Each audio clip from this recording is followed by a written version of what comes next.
que j'aime, c'est le vécu des objets. Ce que j'aime, c'est me rendre compte qu'ils vont transmettre des choses. Et puis ici, les objets du spectacle vivent, donc je suis heureux d'être ce meneur de troupe qui habite les lieux.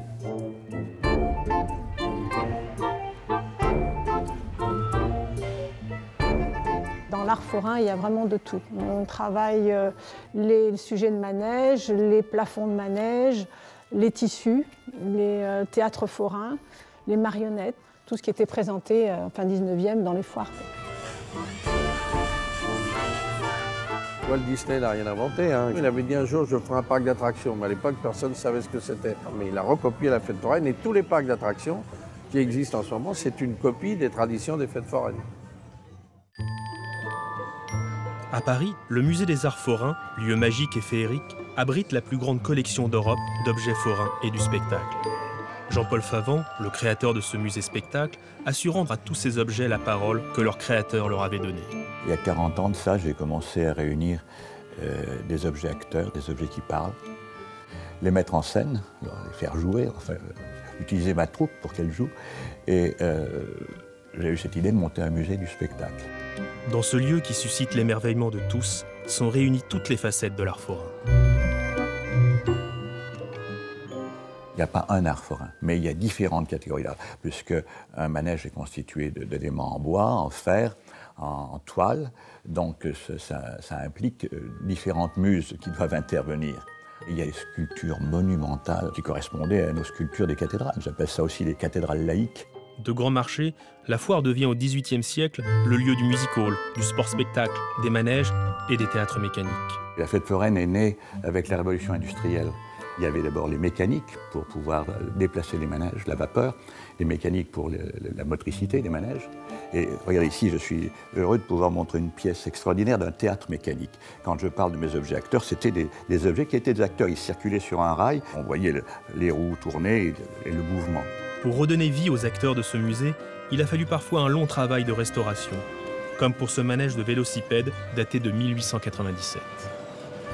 Le manège de vélo qui est ici, par exemple, a nécessité 20 000 heures de restauration et 18 corps de métiers différents, allant du sellier jusqu'au peintre d'art ou bien au bronzier, pour reprendre tous les éléments et lui redonner sa grandeur d'origine.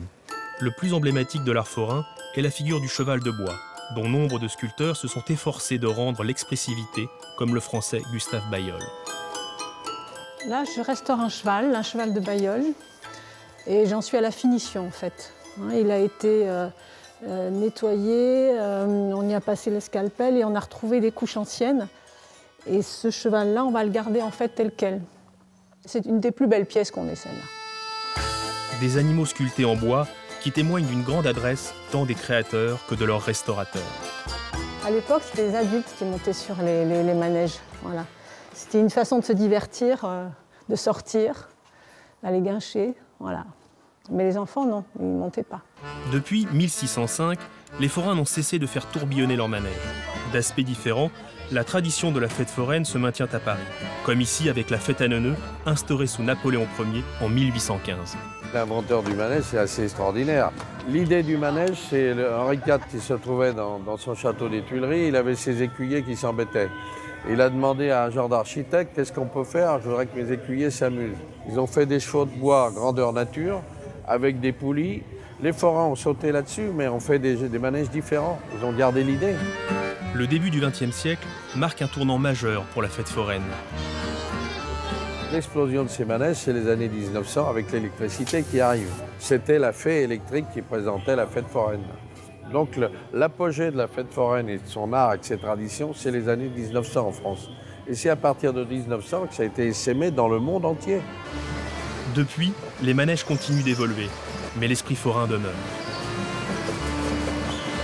Malgré l'évolution des manèges qui sont devenus des manèges à sensation, plus grands, plus hauts que ce qui existait à l'époque, il y a toujours des artistes qui travaillent avec nous. Les forains aussi sont des artistes. Et je m'aperçois qu'au fil des années, c'est toujours de l'art forain finalement.